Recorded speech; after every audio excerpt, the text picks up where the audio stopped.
இங்கே சிவிலியன் ஆக்சிடென்ட்ல மனிதர்கள் சாவதை விட மிக குறைவுதான் ஆர்மியில் சாவு. பண்டிகைகள் என்றாலே இனிப்பு, அதுவும் அடியார் ஆனந்தபவன் ஸ்வீட்ஸ் என்றால் தனிச்சிறப்பு. அடியார் ஆனந்தபவனின் விழாக்கால நல்வாழ்த்துக்கள்.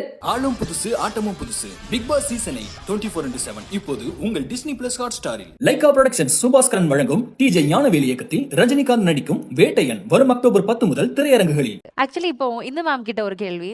இப்போ சார் வந்துட்டு சொன்னாங்க முகுந்த் அவர்களுடைய யுத்தம், அங்க நடந்த யுத்தத்தை நம்ம எல்லாம் கேள்விப்பட்டிருக்கோம் அப்படின்ட்டு. ஆனா வீட்டுல நீங்க ஒரு யுத்தம் பண்ணீங்க அப்படின்னு கேள்விப்பட்டோம். உங்களுடைய திருமணத்தை வந்து நிகழ்த்துறதுக்காக to convince your parents you had to fight a war at your home. How did that feel? நான் அந்த ஒற்றை பெண்ணு 2 எல்டர் பிரதர்ஸ் இருக்கு. அவங்க 10 years and 8 years older than me. அப்போ அவங்க had 3 fathers to convince. அப்படிதான் சொல்லுவாங்க. தெரிஞ்சு I had 3 of them to convince. கொஞ்சம் டிஃபிகல்ட். கொஞ்சம் I was the spoiled one. நான் the youngest. அவங்க ரொம்ப ரொம்ப லவ் இருந்துட்டேன். and they were very worried for me. என்ன ஆகும், ஃபர்ஸ்ட் ஆஃப் ஆல் வேற ரிலிஜன், அப்புறம் வேற ஸ்டேட், லாங்குவேஜ் ரொம்ப டிஃப்ரெண்ட். அது கூட அவங்க ஆர்மி போக போகிறீங்க. என்னோட ஃபாதர் ஏஎஃப்எம்சி தான் போயிட்டேன் டாக்டர் அங்கேருந்து. But he moved on and he became a private doctor. We had the choice. I mean he didn't continue on with AFMC. So அவங்களுக்கு ஒரு ஃபீலிங் இருந்துட்டேன், this is dangerous for my daughter. அவங்க marry பண்ணிட்டா something happens to him. So it's like sir was saying, I actually told him if something has to happen to my husband, whoever he is, it can happen on ground or at field, rather than on ground, right? What's the whole thing? So appa took a long time, romba time edutite. I told you I think wait panni vanditen na otta pennu da. So much faster, so they didn't want to let me go. First love, the maturity of first love took a little while for them to be sure that we were mature enough to handle it. And I think the wait was good. The battle was hard, but the wait was good. It allowed both of us to grow. Eventually, because of another army man, my uncle who was in the Navy at that time, he came back home. Mukund nalla payanda. He's doing really well in the army. Why have all of this confusion? Just marry, let them get married. Ketti kodukka thirnu. It's just they're happy, they love each other. Idukapra enna venum. So he got okay with it. So you're right. The war was, you're right. There was a war at the field. And முகுந்தும் கொஞ்சம் 3 years எடுத்துட்டு என்னோட அப்பாவோட பேசுறதுக்கு. அதுக்கப்புறம் கொஞ்சம் mature ஆயிட்டேன். முதல்ல பேசுறது ரொம்ப it was not right. He just wanted to get married. அதுக்கப்புறம் 2 years அவங்களும் மெச்சூர் ஆயிட்டேன். Like I always say he was very introspective. அவங்களுக்கு நான் എന്നിൽ ഒരു തെറ്റുണ്ടെന്ന് തോന്നിയാൽ അത് ശരിയാക്കാൻ നോക്കും. He'll always try to be a better man once he understands that. So I think after his first interaction with my father, he realized he has to do a better job. So he went back to himself, worked on himself, talked to my uncle. I think he led that war pretty well as well. Towards the end, needed a little push from my end, I have to say that. But towards the end, it worked out pretty okay. Yeah, we all had our personal wars to get through. Lovely. Mukund ஒரு side ஒரு இன்ஸ்பிரேஷனா, நீங்க ஒரு சைடுல ஒரு inspiring வுமனா இருக்கீங்க. lot of things to learn from you, Indhu. Yes, thank you. Rajkumar sir, உங்ககிட்ட ஒரு கேள்வி. எல்லாருக்குமே தெரிஞ்ச ஒரு கதையா இருக்கு முகுந்த் அவர்களுடைய வாழ்க்கையில என்ன நடந்துச்சு அப்படின்ட்டு. ஒரு தெரிந்த கதையை ஒரு திரைப்படமா எடுத்துட்டு கொண்டு போகணும், ஆனா அதை எங்க எல்லாரும் எக்ஸைட் பண்ற மாதிரி நீங்க எடுக்கணும் அப்படின்றப்போ அது எவ்வளவு சேலஞ்சிங்கா இருந்தது உங்களுக்கு? இல்லை, ஃபர்ஸ்ட் ஆஃப் ஆல் இந்த படத்தை சூஸ் பண்ணும்போது எனக்கு இது ஒரு பெரிய ரெஸ்பான்சிபிலிட்டியாக பட்டுச்சு. ஏன்னா முதல்ல நம்ம இந்தியன் ஆர்மிக்குன்னு ஒரு கோட்பாடு இருக்குது. I think the best organised ஒரு டீம், ஒரு ஸ்ட்ரக்சர் அப்படின்னா இந்தியன் ஆர்மியை சொல்லலாம். ஸோ அதை நம்ம முதல்ல ரெப்ரசன்ட் பண்ண போகிறோம். அப்போது நம்ம இதில் என்ன மாதிரி களத்தை சொல்ல போகிறோம் அப்படிங்கிறது ரொம்ப முக்கியம். ஸோ ஒரு இன்டென்ஸ் கான்ஃப்ளிக்ட் இருக்கிற ஒரு ஜோனில் ஒரு ஆர்மியோடைய வேலை என்னவாக இருக்குது, அதில் அவங்க மக்களை எப்படி பார்க்கணும், ஸோ ஆர்மியோட பங்கு அங்கே என்னவாக இருக்குங்கிறது ரொம்ப பெரிய, அதை நம்ம கரெக்டாக ப்ரொஜெக்ட் பண்ணணுங்கிறதே ஒரு பெரிய ரெஸ்பான்சிபிலிட்டியாக இருந்தது. இது ஒரு பக்கம். இதுக்கப்புறம் ஒரு உன்னதமான ஒரு ரிலேஷன்ஷிப் இதில் இப்போ இவங்க இங்கே வந்ததுக்கு ஒரு ரீசன் இருக்குல்ல. இது ஒரு ரொம்ப ரொம்ப முக்கியமான ஒரு கதாபாத்திரங்கிறதுனால தான் நம்ம இவங்களை இன்றைக்கி இங்கே வச்சு பேசிகிட்டு இருக்கோம். ஸோ இந்த ரிலேஷன்ஷிப்பையுமே அதான் அவங்களோட ஒரு இன்டர்வியூவில் கூட நான் படித்தேன். ஒரு பக்கம் முகுந்த் வாஸ் ஃபைட்டிங் ஒரு வார், அது ப்ராக்ஸி வார்ன்னு சொல்லலாம். அப்படின்னா இவங்க ஃபேமிலியோட ஒரு வார் இருந்தது, அப்புறம் தனிமையாக லோன்லினஸோட ஒரு வார், இப்போ அவங்க ஷீ இஸ் சர்வைவிங்.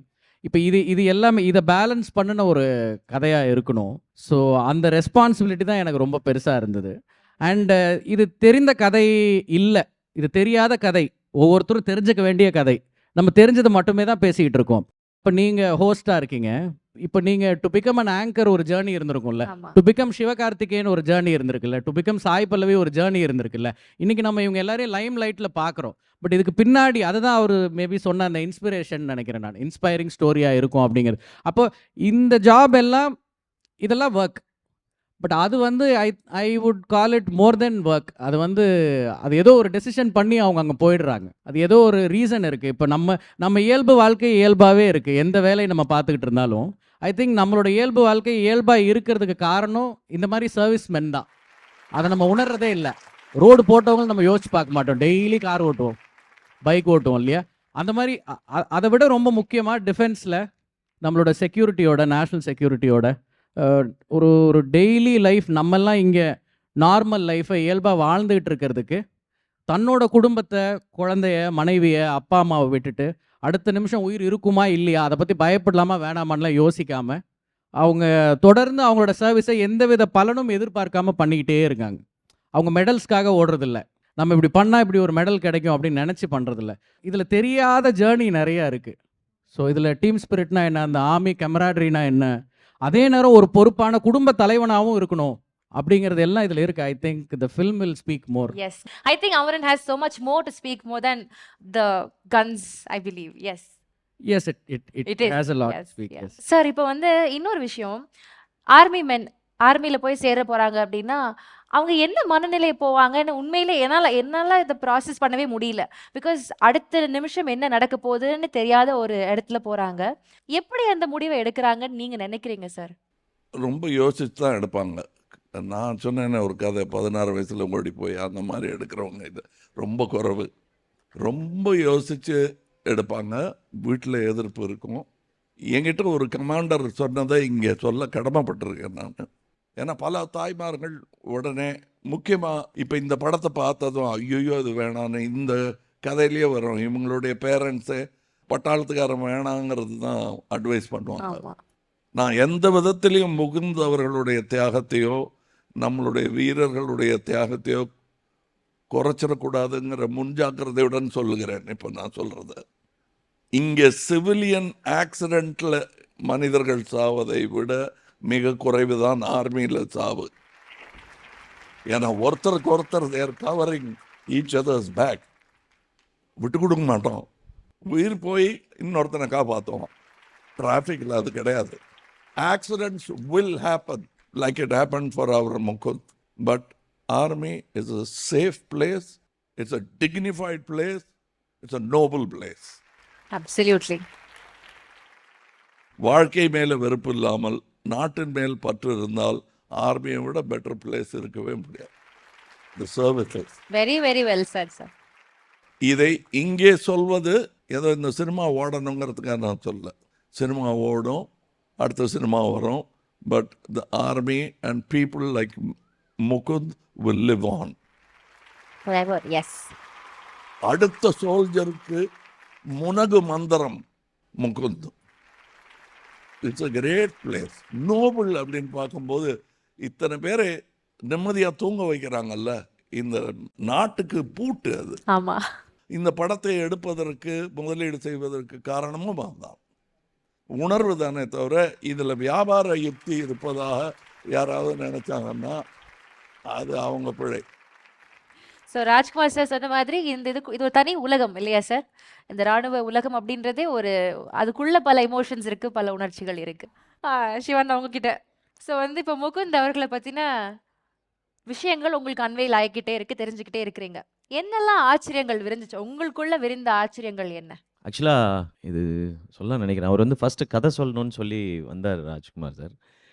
அப்போ அவர் வந்து நான் ஒரு ஆர்மி பேஸ்ட் ஃபிலிம் வச்சுருக்கேன் அப்படின்னு சொன்னார். எனக்கு நிறைய ஐடியாஸ், இது இந்த மாதிரி இருக்கும், இந்த மாதிரி இருக்கும், இந்த மாதிரி. அவர் எந்த கதை பண்ணாலும் என்கிட்ட டிஸ்கஸ் பண்ணுவார். அவருடைய ஃபஸ்ட் ஃபிலிமில் இருந்து அவர் வச்சுருக்க மோஸ்ட் ஆஃப் த ஸ்டோரிஸ் எனக்கு தெரியும். ஸோ இந்த படம் எப்படி இருக்குன்னு கேட்கலான்னு சொல்லி இந்த கதை கேட்கும் பொழுது நமக்கு ஆர்மினா ஒரு ஐடியா இருக்குல்ல, அது எல்லாத்தையுமே உடைக்கிற மாதிரி இந்த படம் இருந்துச்சு. அது வந்து அது எங்கேயோ நடக்குது, யாருக்கோ நடக்குது, என்னமோ நடக்குது, இது எல்லாத்தையுமே உடைச்சு சார் சொன்ன அதுதான். இங்கே நம்ம எல்லாரும் சந்தோஷமாக இருக்கிறதுக்கு அவங்க என்ன எக்ஸ்ட்ரீமுக்கு போகணும் அப்படிங்கிறதான் இந்த படம் கதை கேட்டு முடிக்கும்போது இருந்தது. அவர் சொன்ன ஒவ்வொன்றுமே வந்து அவங்க எடுக்கிற டெசிஷன்ஸ், அவங்க டீமாக எப்படி இருக்காங்க, அவங்களுடைய லைஃப் என்ன, இங்கே ஃபேமிலி எப்படி மேனேஜ் பண்ணணும், அது ரொம்ப கஷ்டம். அதுவும் அந்த காலகட்டத்தில் இன்றைக்கி டெக்னாலஜி இன்னும் பெட்டராக இருக்குது. இது வந்து இன்னும் ஒரு 10-15 இயர்ஸ் முன்னாடின்னும்போது அப்போ இன்னும் சிரமம் தான் அது. அப்போ இது எல்லாத்தையும் எப்படி பேலன்ஸ் பண்ணி ஒருத்தர் இருந்திருக்காங்க. இது வந்து எங்கேயோ யாருக்கோ நடக்கிற கதை இல்லை. நம்ம ஆள் ஒருத்தர் நம்ம ஃபேமிலியிலேருந்து ஒருத்தர், அவருக்கு அவங்க ஃபேமிலி நீங்கள் சொன்னது கரெக்ட். அவங்களும் ரொம்ப இன்ஸ்பைரிங்கான ஒரு பர்சனாலிட்டி. இதுவும் கதையில் இருந்தது. ஒருத்தருக்கு ஒருத்தர் எப்படி சப்போர்ட் பண்ணணும் ஒரு வேலையில் அப்படின்றதெல்லாம். ஏன்னா இன்றைக்கி வந்து நம்ம எல்லோரும் ரொம்ப கம்ஃபர்டபுளான ஒரு இடத்துல இருக்கோம். இப்படி இருக்கும் பொழுதே வீட்டுக்குள்ளே வந்து நிறையா சண்டை போட்டுக்கிறோம் ஈஸியாக. பட் இவ்வளோ டஃப்பான ஒரு ஜாபில் இருக்கவர் வந்து கரெக்டாக அண்டர்ஸ்டாண்ட் பண்ணி, அவரும் வந்து அவ்வளோ தூரத்தில் இருந்தாலும் இவங்களுக்கான அட்டென்ஷனை கொடுத்துன்றது, இந்த மாதிரி நிறையா இன்ஸ்பிரேஷன் இந்த கதைக்குள்ளே இருக்குது.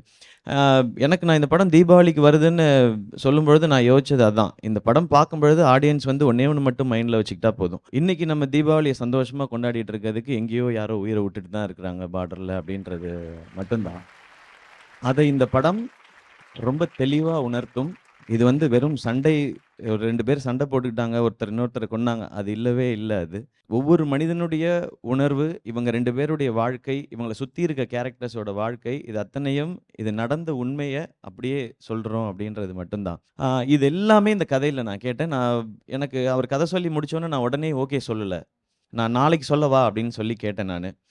ஏன்னா நான் எப்பவுமே ஒரு கதை கேட்ட உடனே நான் டெசிஷன் எடுக்க மாட்டேன். எஸ் நோ ரெண்டுமே உடனே சொல்லவே மாட்டேன் நான். ஓகே.